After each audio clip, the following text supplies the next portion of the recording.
बोलो श्यावर रामचंद्र भगवान की जय। इस चैनल पर अपन श्रद्धेय स्वामी राम सुखदास जी महाराज, सेठ जी जय दयाल जी गोविंद का, भाई जी श्री हनुमान प्रसाद जी पोद्दार व अन्य संतों के प्रवचन के अंश सुनते हैं। मैं तो प्रभु का दास कहलाने के योग्य भी नहीं हूँ, तो मेरी तरफ से आपको क्या सुनाऊं। संतों के प्रवचन आप तक पहुंचाने का प्रयास इस चैनल के माध्यम से कर रहा हूं, और इसमें कोई त्रुटि लगे तो मेरी अल्प बुद्धि को कारण समझते हुए क्षमा करें। आज मैं आपसे एक छोटी सी प्रार्थना करता हूं, जिसे आप स्वीकार करेंगे तो बड़ी कृपा होगी। वह प्रार्थना यह है कि अभी कलयुग चल रहा है, वह संतों व शास्त्रों का यह कहना है कि कलयुग में केवल नाम जप ही कल्याण का उपाय है। तो आपसे प्रार्थना है कि प्रतिदिन 21,600 नाम जप पूरा करने का प्रयास किया जाए, क्योंकि एक स्वस्थ इंसान 24 घंटे में 21,600 बार श्वास लेता है।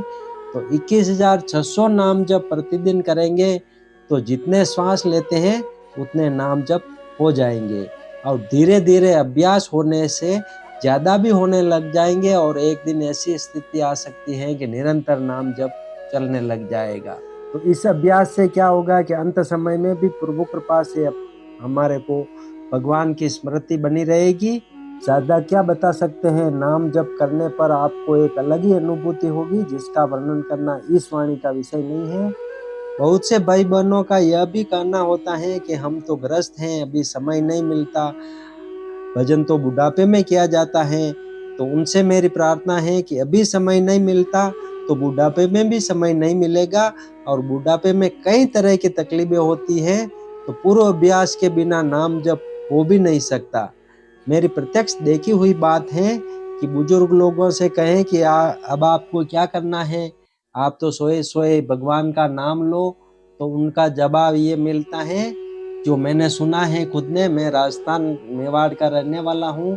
तो एक सज्जन से मैंने बोला कि अब आप भगवान का नाम लो, तो उन्होंने मेवाड़ी में बोला कि जीव हो वे तो भगवान रो नाम भी हव लागे, यानी कि स्वास्थ्य ठीक हो तो ही भगवान का नाम ले पाते हैं। उन सज्जन का भी कोई दोष नहीं है, क्योंकि उनका पूर्व का अभ्यास नहीं है, अब शरीर में तकलीफ है, तो भगवान का नाम कैसे ले पाएंगे। यही स्थिति हम अपनी होती है। और एक सज्जन से और मेरे ये ऐसा काम पड़ा कि अंतिम समय में वो बहुत तकलीफ में थे, और मैं भी वहाँ गया, तो मैंने उनसे बोला भगवान का नाम लो और शांति रखो, तो उन्होंने तो बहुत झल्ला कर कुछ उल्टा सीधा ही बोल दिया। तो इसमें उनका भी कोई दोष नहीं है, क्योंकि भगवान की कृपा के बिना ऐसा संयोग नहीं बैठता है। लेकिन अपने भगवान से विनती करके भगवान की कृपा मांगे, और भगवान से कहे, हे प्रभु आप दया करो, आपको कभी भूले नहीं। संतों ने इस बारे में एक उदाहरण देकर भी समझाया है कि आपके पास पिस्तौल भी है और उसमें गोली भी है, पर आपका अभ्यास नहीं है, तो जब जरूरत पड़ेगी तब आप अगर पिस्तौल चलाओगे तो निशाना नहीं लगेगा और आप ठगे जाओगे। उसी प्रकार भगवान ने तो नियम बना रखा है कि अंत मतिसो गति, और आपका अभ्यास नहीं है तो अंत समय में वही याद आता है जिसका जीवन भर चिंतन किया है। अतः अपने को अभी से भगवान के चिंतन व नाम जप में लग जाना चाहिए। आजकल बाजार में काउंटर मिलते हैं जो अंगूठी की तरह पहन सकते हैं। ग्रस्त लोग काम के समय तो काम करते हुए नाम जप कर सकते हैं, और विश्राम के समय अगर काउंटर से गिनकर नाम जप करें तो भी 21,600 हो सकता है। मेरा ये मानना है कि अगर हम करना चाहें तो आराम से हो सकता है। ऐसा करने से क्या होता है, वो तो करने के बाद ही अनुभव में आता है। ये मेरे विचार आपके सामने प्रकट किए हैं। कोई त्रुटि लगे तो दास को क्षमा करें, वह अच्छा लगे तो चैनल को सब्सक्राइब करें, वह अपने इष्ट मित्रों को भी शेयर करें, ताकि वे भी संतों के प्रवचन सुन सके। बहुत से साधकों का यह भी प्रश्न होता है कि कौन से नाम का जप करें तो जल्दी लाभ हो। तो संतों का कहना है कि जो भी आपका इष्ट है उसमें पूर्ण विश्वास करते हुए उन्हीं का नाम जप करें। आपका विश्वास व उद्देश्य जितना पक्का होगा उतना ही जल्दी लाभ होगा। वह थोड़ी थोड़ी देर में अपने इष्ट से यही प्रार्थना करें कि हे नाथ, मैं क्या कर सकता हूँ? आप कृपा करो कि मैं आपको भूलूं नहीं।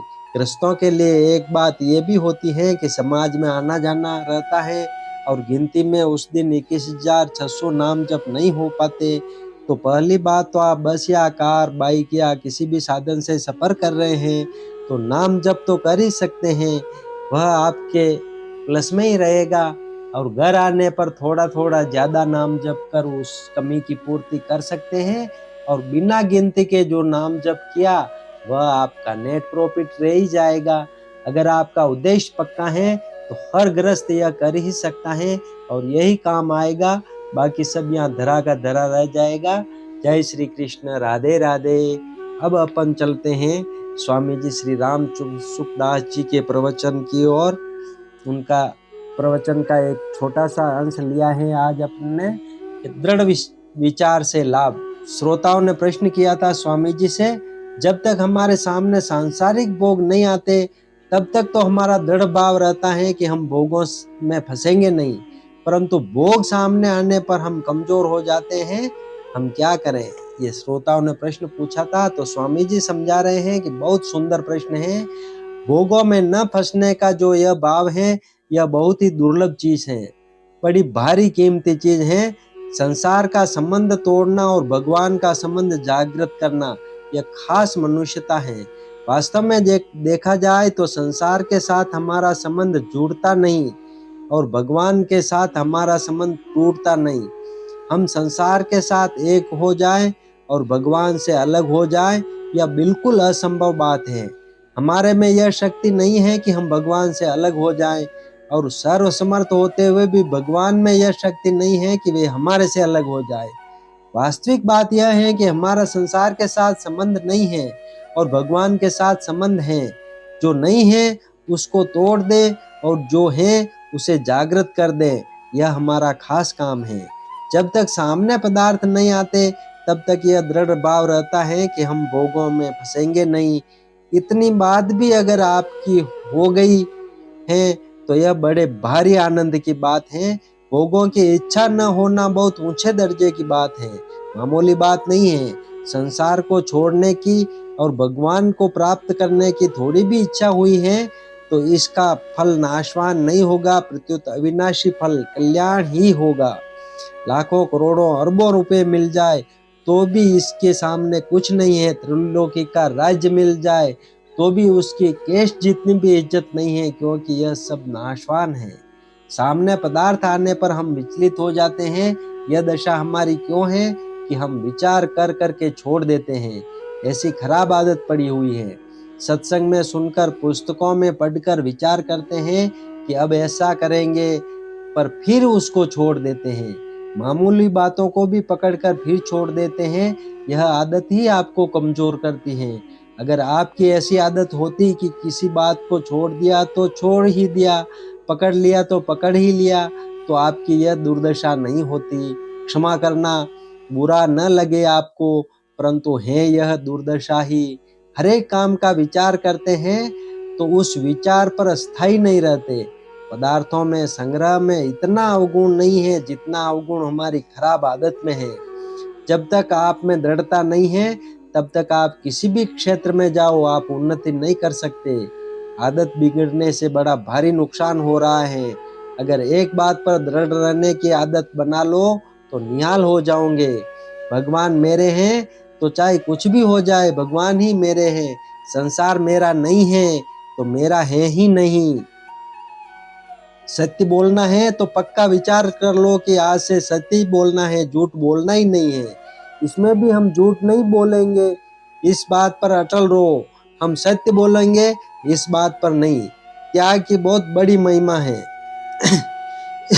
चाहे कुछ भी हो जाए हम झूठ नहीं बोलेंगे। चाहे प्रतिष्ठा जाती हो, इज्जत जाती हो, पैसा जाता हो, हमारी कुछ भी हानि होती हो, पर हम झूठ नहीं बोलेंगे। अगर सत्य बोलने का अवसर आने पर आप कमजोर पड़ जाओ, सत्य बोलने की हिम्मत न रहे, तो इतनी ढिलाई भले ही रख लो कि झूठ मत बोलो, चुप रह जाओ। सामने वाले से कह दो कि सभी बातें सबको बताने की नहीं होती, इसलिए हम नहीं बताएंगे। हमारे में सच्ची बात बताने की सामर्थ्य नहीं है, सच्ची बात करने का भी विचार नहीं है। पूरी बात बताने का हमारा मन नहीं है, वहां से उठकर चल दो कि हमें काम है। काम यही है कि बताना नहीं है। ऐसा करने से हम झूठ नहीं बोलेंगे, यह आपकी प्रतिज्ञा सत्य हो जाएगी। यह आपको ऐसा उपाय बताया है जिसको आप कर सकते हो। स्वामी जी ने कितना बढ़िया उपाय बताया है जो हर कोई कर सकता है। आपने एक बार जो पक्का विचार कर लिया है, उस विचार की फिर कभी हत्या मत करो। आपने विचारों की हत्या बार बार जन्म मरण देने वाली है। अतः अपना विचार पक्का रखो कि पदार्थ भले ही सामने आ जाए, अब हम विचलित नहीं होंगे, अब हम थूक कर नहीं चाटेंगे। अपने विचार पर दृढ़ रहने से आप में एक शक्ति आएगी, एक बल आएगा। फिर आपकी यह दशा नहीं रहेगी। लोग भले ही आपको कायर कहें, आपकी निंदा करें, उसकी परवाह मत करो। हमें तो अपने विचारों को पक्का करना है। आप जैसे हो वैसा आपको सुगम साधन तो मैं बता दूंगा, पर धारण तो आपको ही करना पड़ेगा। आपको बहुत सुगम, बहुत सरल साधन में बता दूंगा और आपसे यह बात स्वीकार भी करा लूंगा। इस साधन को हम कर सकते हैं और इससे हमारा भला हो सकता है। आप केवल तैयार हो जाओ, इतने में काम बन जाएगा। कारण कि मूल में परमात्मा की प्राप्ति के लिए ही मनुष्य शरीर मिला है। अब परमात्मा नहीं मिलेंगे तो और क्या मिलेगा? संसार तो मिल ही नहीं सकता। वहम होता है कि रुपये मिल गए, कुटुंब मिल गया, सब खत्म हो जाएगा, मिला कहाँ? संसार मिल नहीं सकता और भगवान से अलग हो नहीं सकते, बिल्कुल सच्ची और पक्की बात है। हम किसी का भी अहित नहीं करेंगे, किसी को भी दुख नहीं देंगे, इस पर आप दृढ़ रहो। यह बात मामूली दिखती है पर वास्तव में इसका बहुत बड़ा महात्मा है। भजन, ध्यान, जप आदि से इसका कम महात्मा नहीं है। यह बहुत कीमती बात है पर लोग इसकी तरफ ध्यान नहीं देते हैं। इसको ऐसे ही छोड़ देते हैं। जैसे रोग मिटने पर भूख लगने लगती है और भोजन करने पर शरीर में ताकत आनी शुरू हो जाती है। पाचन ठीक होता है तो रूखा अन्न खाने पर भी शक्ति आने लगती है।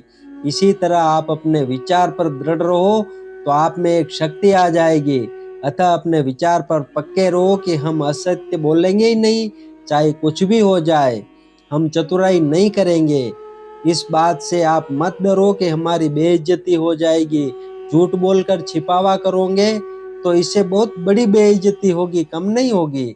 बिना छिपाव के आपकी बहुत इज्जत होगी। चालाकी करोगे तो अच्छे पुरुषों के हृदय से गिर जाओगे कि यह कोई काम का आदमी नहीं है। ठाकुर जी के हृदय से गिर जाओगे। अतः चतुराई मत करो, सीधी साफ बात कर दो। साफ बात करने से कोई फांसी थोड़े ही देता है। ऐसा करना कोई कठिन बात नहीं है। अपने कल्याण का विचार होने से यह बात बहुत सुगम हो जाएगी। पहले थोड़ा सा भय लगता है, फिर भय मिट जाता है। अतः मेरे से कोई बात पूछे तो मैं बता दूंगा, नहीं तो हजारों आदमियों के सामने कह दूंगा कि मैं जानता नहीं। सीधी बात कहने में हमारे को क्या बाधा लगी? लोग हमारे को अज्ञ मूर्ख मानेंगे, बेसमझ मानेंगे, और क्या होगा? समझदार मानकर कौन सी भगवत प्राप्ति करा देंगे और बेसमझ मानकर कौन सी भगवत प्राप्ति में आड़ लगा देंगे।